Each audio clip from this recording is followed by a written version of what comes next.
मित्रों, आज हम शुरुआत करेंगे श्रीमद् भगवद गीता का प्रथम अध्याय का 10वां श्लोक। तो चलिए शुरुआत करते हैं दुर्योधन के प्रश्नों से। अपर्याप्तम तदस्माकं बलं भीष्मा विरक्षितम पर्याप्तम त्विद्मे तेषां बलं भीमा विरक्षितम। अर्थात द्रोणाचार्य को चुप देखकर दुर्योधन के मन में विचार हुआ कि वास्तव में हमारी वह सेना पांडवों पर विजय करने में अपर्याप्त है, असमर्थ है, क्योंकि उसके संरक्षक उभय पक्षपाती भीष्म है। परंतु इन पांडवों की यह सेना हम पर विजय करने में पर्याप्त है, समर्थ है, क्योंकि इसके संरक्षक निज सेना पक्षपाती भीमसेन है। अपर्याप्तम तदस्माकं बलं भीष्मा विरक्षितम। मित्रों, अधर्म अन्याय के कारण दुर्योधन के मन में भय होने से वह अपनी सेना के विषय में सोचता है कि हमारी सेना बड़ी होने पर भी, अर्थात पांडवों की अपेक्षा 4 अक्षौहिणी अधिक होने पर भी पांडवों पर विजय प्राप्त करने में है तो असमर्थ ही।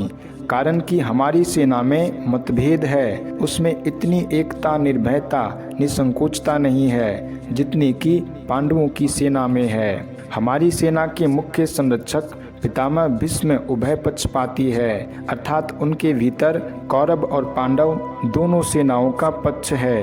वे कृष्ण के बड़े भक्त हैं। उनके हृदय में युधिष्ठिर का बड़ा आदर है, अर्जुन पर भी उनका बड़ा स्नेह है। इसलिए वे हमारे पक्ष में रहते हुए भी भीतर से पांडवों का भला चाहते हैं। वे ही भीष्म हमारी सेना के मुख्य सेनापति है।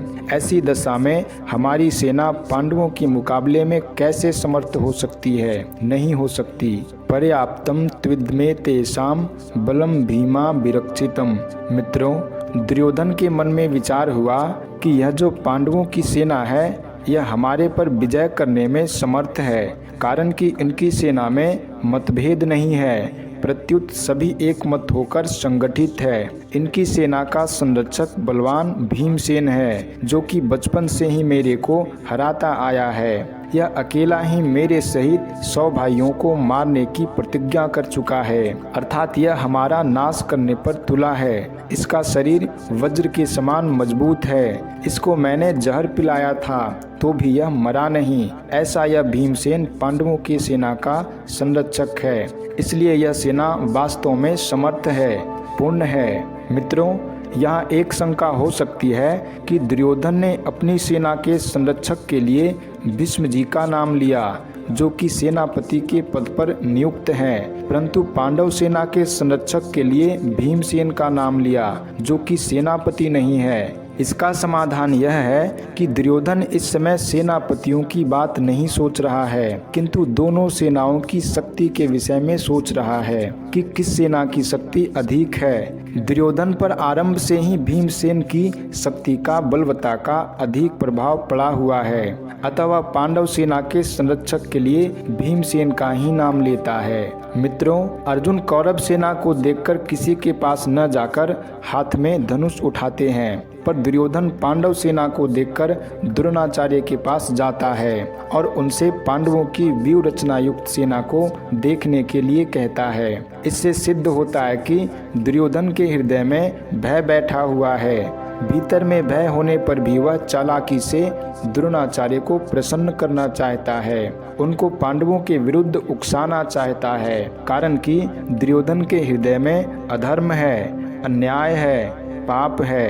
अन्यायी पापी व्यक्ति कभी निर्भय और सुख शांति से नहीं रह सकता, यह नियम है। परंतु अर्जुन के भीतर धर्म है, न्याय है, इसलिए अर्जुन के भीतर अपना स्वार्थ सिद्ध करने के लिए चालाकी नहीं है, भय नहीं है, किंतु उत्साह है, वीरता है। तभी तो वे वीरता में आकर सेना निरीक्षण करने के लिए भगवान को आज्ञा देते हैं कि हे अच्युत, दोनों सेनाओं के मध्य में मेरे रथ को खड़ा कर दीजिए। इसका तात्पर्य है कि जिसके भीतर नाशवान धन संपत्ति आदि का आश्रय है, आदर है, और जिसके भीतर अधर्म है, अन्याय है, दुर्भाव है, उसके भीतर वास्तविक बल नहीं होता।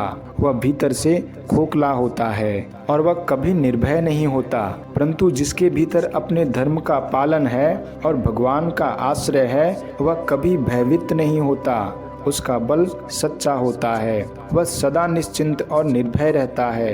अतः अपना कल्याण चाहने वाले साधकों को अधर्म, अन्याय आदि का सर्वथा त्याग करके और एकमात्र भगवान का आश्रय लेकर भगवत प्रीत्यर्थ अपने धर्म का अनुष्ठान करना चाहिए। भौतिक संपत्ति को महत्व देकर और संजोगजन्य सुख के प्रलोभन में फंसकर कभी अधर्म का आश्रय नहीं लेना चाहिए, क्योंकि इन दोनों से मनुष्य का कभी हित नहीं होता, प्रत्युत अहित ही होता है। मित्रों, अर्जुन ने अस्त्र शस्त्रों से सुसज्जित नारायणी सेना को छोड़कर निशस्त्र भगवान श्री कृष्ण को स्वीकार किया था और दुर्योधन ने भगवान को छोड़कर उनकी नारायणी सेना को स्वीकार किया था। तात्पर्य है कि अर्जुन की दृष्टि भगवान पर थी और दुर्योधन की दृष्टि वैभव पर थी। जिसकी दृष्टि भगवान पर होती है उसका हृदय बलवान होता है, क्योंकि भगवान का बल सच्चा है, परंतु जिसकी दृष्टि सांसारिक वैभव पर होती है उसका हृदय कमजोर होता है, क्योंकि संसार का बल